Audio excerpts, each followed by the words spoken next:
was your vantage point when Amen and Hero got into the scuffle? Do you know what happened there? I didn't see it live, but I rewatched it, and they were in each other's face, bumping chests a little bit, and one guy's stronger than the other. The refs, I guess, did you say something that got you thrown out? Did the refs say why you got thrown out? If what I said gets me kicked out, I'd be kicked out every game. So it's very minimal. He was talking to a staff member. I was talking to him, and I think he's trying to protect his crew. Before that, just with the lead being erased again, does it feel like a little deja vu from a couple nights ago? Yeah, I mean, the scoring at the end in both of those games obviously stands out, and that's something that has to be addressed. We go back and forth during the game at times, have our ups and downs, and then when you can rely on your defense and hold a team to certain numbers. I mean, they finished with 23 in that quarter, and they had a ton of free throws at the end and the technicals and all that. So we are guarding well enough and holding Minnesota to 100 until they go on their run. But we're struggling to score at the end, and so that's something that needs to be solved. Until Dylan and Cam hit the 2 threes, we had 12 points at that point. So, teams are scoring 104 with all the free throws, and scoring to that low of a number, obviously those should be wins for us if we're able to score the ball, and so got to be better at the end for sure. What reason Fred was ejected? Mark said he bumped him. I think they were obviously talking about the timeout for the 5-second call. I watched the replay, and Fred motioned that he did timeout, brushed him, and that was it. Minimal again. You went on the run to start the third quarter. Allowing them to go on the run after that, how much did that kind of just let them hang around in the game? Did you feel like you had a chance to maybe put it away midway through the third? Yeah, I mean, that's been the case. That was the case the other game too, and been the case at times this year where we obviously started the quarter great. They had, I think, 8 points for about 7 minutes, and we built a lead there, and then just have a few letdowns on both sides of the ball. Whether it's a sloppy offensive possession that creates a turnover and they get outrun, or losing Hero and him making some shots. And so the key is always to sustain that when you make some substitutions. You can't run guys the whole quarter, and guys have to come in and uphold that the work that the starters do or increase it. But, still ups and downs, and we still had our chances in the fourth quarter for sure, but didn't score enough.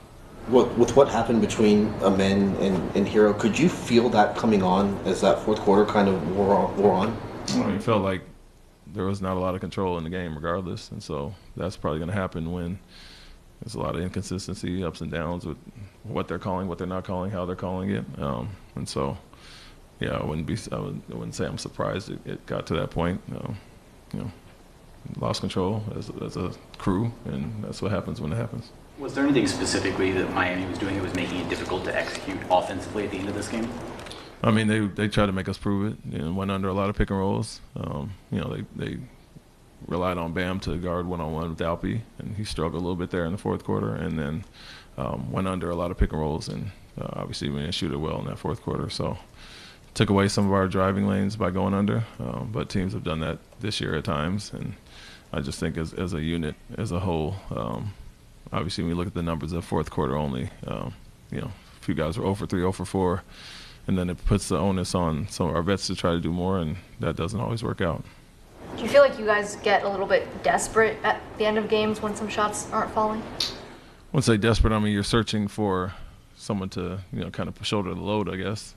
You like to do it as a team, like we try to do all game, or you go with a hot hand at times, but teams aren't going to allow you to just continue to go with what works. You have to find secondary options, and that's when, whether it's Alperin in the post and finding guys open, you got to make those shots, or other guys penetrating and setting their teammates up. And like I said, they went under a few times and bottled up the lanes, or Adebayo guarded one-on-one, and obviously 12 points is not enough to get it done, regardless of how you're guarding in the fourth quarter. Do you get a sense of pride at all? Obviously, you don't want it to maybe escalate to this level, but you've talked before about the culture, the sense of these guys not backing down from anybody. In a moment like this, seeing how Amen kind of reacted, obviously maybe want to handle it a little bit better going forward, but just that fight from your team.